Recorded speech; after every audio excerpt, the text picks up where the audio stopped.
Happy New Year. How you feeling? I thought so. If you listen to the radio, especially Sunny 106.5, you might hear this.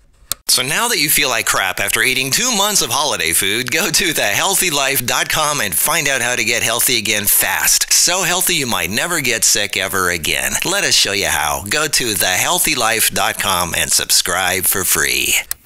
Pretty cool, huh? We also have billboards out. We have over 20 billboards in Las Vegas and now also in Los Angeles. So if you're driving down the 405 or the 10, you might see this. Hopefully it will inspire a whole new flock of people to realize there's actually healthier versions and alternatives to eating their favorite foods. I'm not saying you need to stop eating the foods you like, but we give you healthier ways of making them. Remember, vegan does not necessarily mean healthy. Bread, pasta, cereal, cookies, crackers, pies, tofurkey, and all that crap. That's not health food. We show you how to make raw, vegan, plant-based versions of your most favorite foods, but healthy versions where you don't cook them to death, you don't bake them to death. This is still live food, and it tastes even better than the real thing. So subscribe to this channel, tell your friends about it, and in 2019, we want to see you living a healthier, happier, more prosperous life, and we will show you how on this channel. So stay tuned, and we'll see you in the next video, and we'll see you in 2019.